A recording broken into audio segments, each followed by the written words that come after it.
You're watching Capitol View, Sunday morning talk focused on the political scene in Arkansas. Welcome back to the program. Joining me now, Arkansas Attorney General Tim Griffin. Good to be with you. Thank Always you for being here. Great to be with my longtime friend. What is this lapel pin Oh, up it's here? one of my Army deals. Okay, all right. I've got a bunch. That's the Combat Action Badge. Okay. I've got a bunch of different pins I wear. Try to spruce. Hey, when you look like this, you got to fix up as much as you can. All right, no argument for me. We're trying. All right, let's talk about what happened in this last legislative session on the Protect Arkansas Act. You were obviously a big advocate of the sentencing reform, building this new prison. Did it come out? Did the sausage-making process result in some sausage that you think hits the nail on the head? Do you think there were some things that should have been done differently? Look, I think it's great. I think that if you look at even what Will Jones, the elected prosecutor for Pulaski County and Central Arkansas, there was a great article about his view of it, which is it's going to help a lot. I totally agree with that. I think on the prison capacity, it's really hard to debate that we don't need more prison. In fact, I think it's impossible. We've pushed all these people into county jails. And so we're going to have 3,000 new beds. Eventually. Take 3 to 5 years to build. It's going to take some time. I would say one more thing on the prison capacity. For those who say we don't need more, I would just posit this. We only catch a percentage of people committing violent crime. Only a percentage of rapists, only a percentage of murders, etc. So if you say we don't need more space, you're basically saying we don't need to catch the others because we don't catch them all. Yeah. So clearly we need more space, and the county jails are full. I want to talk about one of the other aspects of that I don't think got as much publicity, and that is dealing with ways to diminish recidivism. And there were some things put in this new law that will obviously make sentences longer, but also give some opportunities for people to improve their standing so that when they get out of prison, they can get a car, they can get a job, they've got some sort of education to move them along. Yeah. What did you think about that aspect of it? Let me say this.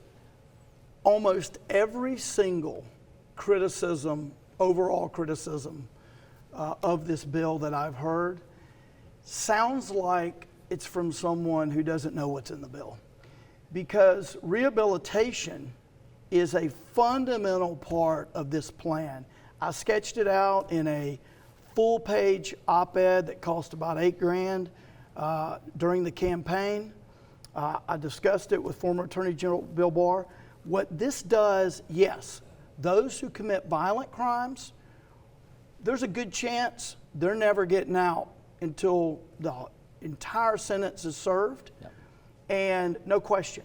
But with regard to nonviolent offenses, those are the people that are more likely to be receptive to training and programming and to assist with this recidivism problem. Because in the state, we have about a 52% recidivism rate. So over half of the people we release come back.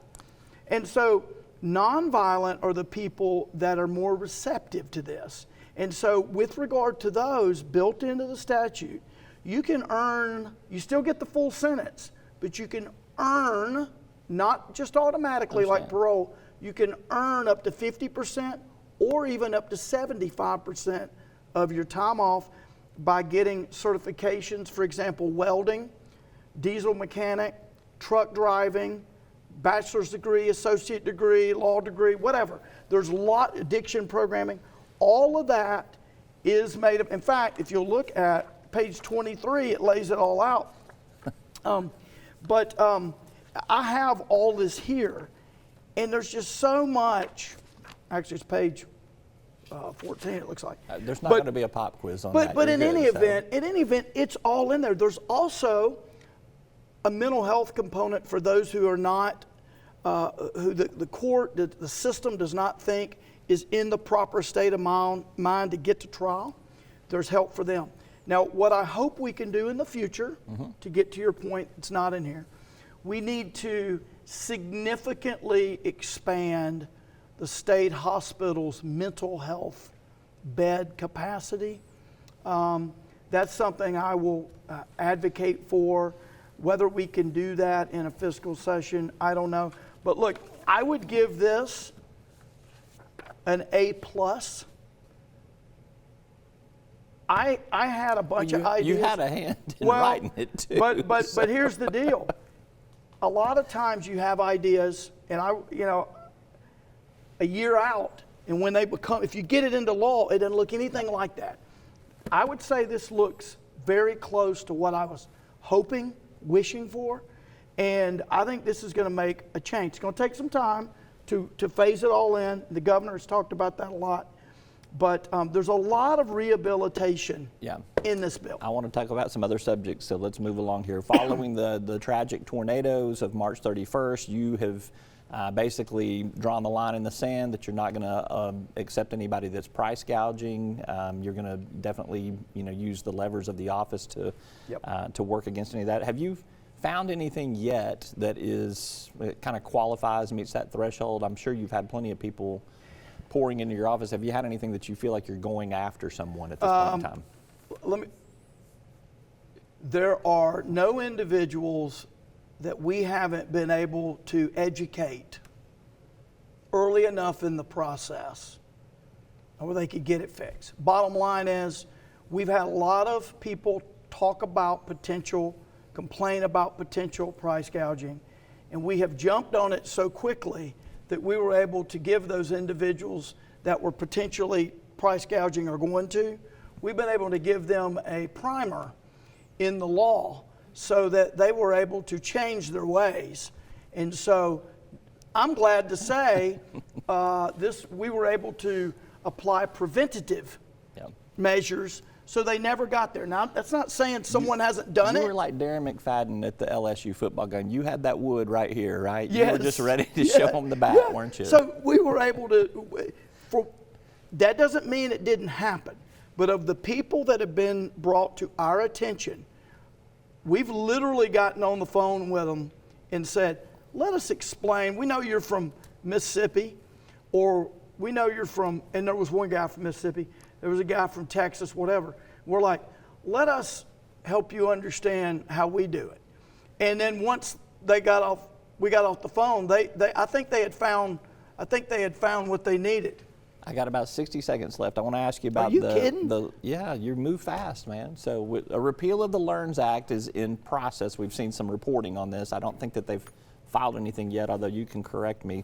That process is they will have to come to you for some sort of certification of their ballot title or some sort of acceptance of their ballot title. You're supportive of the LEARNS Act. Do you think you got some sort of conflict of interest on that? Or how are you going to handle the fact that you support the LEARNS Act and here's somebody that wants to pull out the rug from under it? There's a lot of laws that I support that people will oppose. There are a lot of laws that I don't like that I have to defend. That just goes with the job. We're going to do what we always do, which is follow the law. Have you gotten anything from them yet? Have they filed anything with you yet? I think you know that. I think that was public that they have. But just stay tuned. I'm going to have some stuff to report on that really soon. All right. And what are we going to do on that? We're going to follow the law, whether we like it or not. I got to wrap it right there. All right, this is short. Attorney General Tim Griffin, thanks for being with us. I appreciate you. Thank you, man. All right.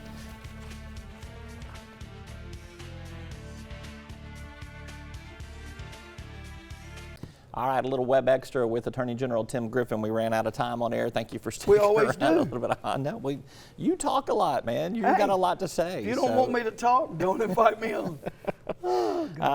All right, let's talk about, you filed 3 different lawsuits against some social media companies a few weeks ago. They range from deceptive practices to data security, and you filed them in 3 different courts around the state of Arkansas. Why 3 different courts, and what do you hope comes out of these lawsuits? Why 3 different courts? That was in the best interest of the state of Arkansas. How is that in the best interest look, of we the always state? have a legal strategy, and that's part of our legal strategy. And I'll leave that at that. What do I hope to get out of this? accountability from these companies, and maybe a change in behavior and an acknowledgement as to the allegations. But let me tell you just real quickly so the public knows what we're talking about here. So we filed one lawsuit against Meta, which owns Instagram and Facebook. And that lawsuit has to do with deception. All three of these deal with deception. On that particular one, Meta has told the United States Congress and others that they are not intentionally creating algorithms that are addictive, particularly to young people. They've denied that, and the facts are otherwise. And we'll be laying that out as the case proceeds. Secondly, with regard to TikTok, we have two suits. They're both also about deception. One of them is about TikTok's stance that the Communist Chinese government cannot in any way have access to their data. That's not true, and we're going to demonstrate that. And, and then in the third one, the second of the two TikTok suits, it is about deception because TikTok has indicated that juveniles cannot access, as a general matter, adult content, sexual content, drug abuse, all these different things on TikTok. And the reality is, the facts show that they can. And it's everywhere. And in fact, not only can they access it, it is fed to them through the algorithm. So all of these are, the common theme through all of these is deception. Yep. It's not about the content itself, it's about the deception. When are you going to file a lawsuit against rock and roll? I'm just kidding. I just had to throw that one in there. Hey, so I love rock and roll. So put another dime in the jukebox. I think there's a song okay, there. All right. You claimed a few weeks ago that your predecessor left you in about a $10 million deficit. This would be $11 million deficit. Right. What's the latest on that? Were you able to correct that before the session ended? So I indicated before I took office in the papers and maybe even on this show that I was going to do an in-depth accounting of the finances of the Office of Attorney General, as you would, hopefully, any entity that you take over. You want to know your finances because it guides your priorities, guides your daily activities. So we have a wonderful Deputy General Counsel who's also a CPA, and she's been conducting that. And she approached me, I guess, a month or so ago and said, hey, I think we're in the red, in the negative on our appropriations by about $11 million. And we were.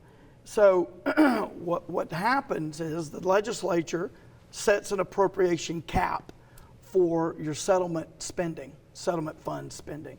And that cap historically has been at $25 million. Now for the record, I just got it cut we just saved $10 million there because we got the appropriations in the session cut from $25 million to $15 million because I think that's sufficient. But in any event, the $25 million is currently the law, and 30-something million had been spent. 38 million had been spent, significantly over the cap. 11 of that was my predecessor. Some of that had been since I got there. So here's what we did. Does a person have control over those settlements? I mean, you gotta pay out when the court says you got to pay it. Yeah. Well, you do have control. You have restricted funds and unrestricted funds. Okay. These were voluntary payments to the General Revenue Fund to basically empty the accounts into the General Revenue Fund. On January 6, 27.5 million was transferred from the AG's office over to DF&A. Okay. And so when we got there, we knew that there was a problem with transferring 10 million of that, which were opioid restricted funds, because they can't be transferred under the agreement willy-nilly. They've got to be very closely regulated. So we knew that, but we didn't know we were negative on approach. But we knew we needed to get that back because it shouldn't have been transferred. So we requested the governor if we could have that 10 million in opioid money back. We got that back. DF&A had kept that in a special account, had not touched it, knew that there might be some issues with it, and sent it back to us. So we had that. But even though we had gotten that $10 million back, we were still in the red based on what had been spent before. So we needed another $7.5 million to get us back in the black. So we requested from the governor, could we get $7.5 million? Again, money that that the office had transferred before I got there. And the governor and DF&A transferred that 7.5 back. So overall, of that $27.5 million that my predecessor transferred on January 6th to Department of Finance Administration for the legislature to spend, it hadn't been spent, but it was sitting over there. But for that, of that, we got 17.5 back, which put us back in the black. So we are in the black, and we'll be able to push the reset button on July 1 with a new year. And I will say this, I want to say thank you to the governor and the legislature, both parties. We drafted what we thought would be the best appropriations bill for our office that provided over $10 million in savings and did what we needed to do the best job. And I think it passed unanimously, House and Senate. Okay. And so we're very happy with that. Two other things, and I'll let you speak to them both in the same answer here. You have had some high-profile activity on an apartment complex in Little Rock, as well as with a utility company, Summit Utilities, here in Arkansas, over some of their billing practices. Yeah. Tell me where those two things stand in terms of your interaction with those two parties. So Big Country Chateau is the apartment complex that has been in the news in Little Rock in particular. And as you know, we filed suit. We asked the court to appoint a receiver to take all the funds, assets, get information from the owners who live in New Jersey, and to pay the bills that hadn't been paid. The way they work that apartment complex works, is they take money from the tenants and they're supposed to pay the power, the water, etc. Well, they weren't. So these tenants were paying the rent, but they didn't have any power, didn't have any water, and they weren't up to code. So we got this receiver appointed, and we have determined, based on the receiver's affidavit, that the New Jersey owners have not cooperated at all. They've not provided information, et cetera. So we are filing today, Friday, we are filing a filing that is a motion to show cause, basically to hold them in contempt of court for not complying with the court order. So we are still battling on that. One thing that I'm doing that I'm going to do a lot is look for ways to leverage other attorneys general around the country. For example, these owners live in New Jersey.